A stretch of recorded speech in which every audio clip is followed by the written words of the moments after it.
sa family, yung misis ko, tsaka yung dalawang daughters ko, si Akasha and si Olivia. Si Akasha naman po, ang hilig niya talaga, math.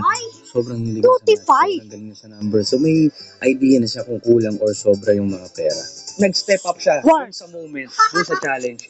Bilang marunong akong magtinda, marunong akong mag-sales talk, yun talaga yung parang nakikita kong Bibo skills ko, which is yun din po yung tinuturo ko sa mga anak ko ngayon. Talagang nakabantay po kami when it comes to finances. Sinasama namin siya every time na mag-uusap kami ng tungkol sa pera. Kasi ganun daw po yun eh. Kailangan i-ready natin sila sa real world. No? Minsan kasi pag naririnig natin yung mga matatanda na nag-uusapan ng tungkol sa pera, sasabihin natin, anak, usapan matanda to, doon ka muna. Pero sa amin, nandiyan yung anak namin, sasabi ko, di ba nak, that's what I am teaching you also, di ba, magtipid tayo.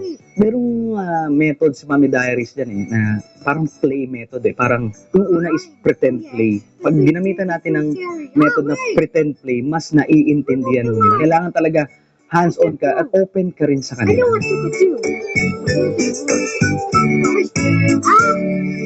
Pero si Olivia talaga, 2 years ago, yan, nak, bili ka nga ng sabon, o tatakbo siya, sinisilip lang namin siya, tinitingnan namin kung tama yung sukli, tama yung ganito. Kailangan kong maintindihan habang bata pa ng mga anak natin to kasi doon magbabase yung magiging takbo ng buhay nila paglaki nila. Pag di mo na ituro sa anak mo habang bata pa lang sila kung paano magtipid, kung paano gamitin ng tama yung pera, at kapag na-influensyahan siya ng mga iba, yari talaga.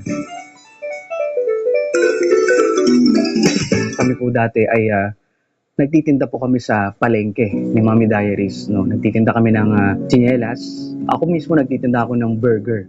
Yung time na yun, kumikita kami ng 800 pesos a week na yun naisip ko, grabe naman to. Paano kaya bubuhay ng pamilya tong ginagawa ko na to?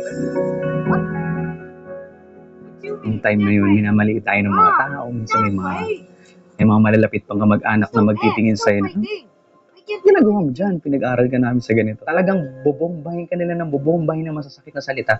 At doon ko manghihina. Kung nagpadala ko lalo sa puso ng damdamin ko, kung nagpatalo ko sa mga sinasabi nila, hindi ko makikita yung ganda ng buhay ngayon.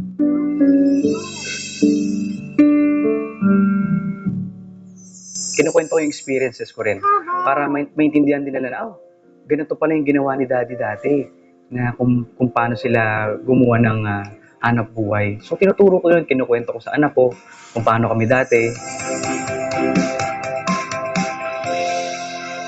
So, pag uwi ko ng bahay, minsan iisip ka pa ng content. Tapos yung dalawa mong anak, sobrang lambing, wala nang tatalo doon. Wala na pong tatalo na, Dada, I love you, na si Akasha. Yun ang isa sa mga fulfilling. At isa pa yung values. Yung values na alam nila kung paano gamitin yung time, kung paano mag-spend ng time sa family, na hindi babad sa gadget, na maging masunurin sa magulang, na maging alam kung paano magtipid ng pera. Doon pa lang, sobrang fulfilling yun. Na makita mo yung tinuro mo, talagang namumunga paunti-unti. Noon po, walang-wala kami, as in zero. Nung time na yun, sabi ko, Lord, bigyan nyo lang kami ng blessings. One day, magiging blessing din kami sa iba.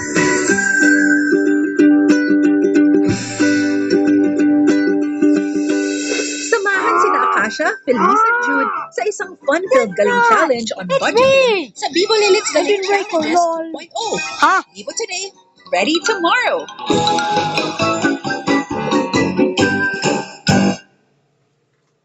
Redness and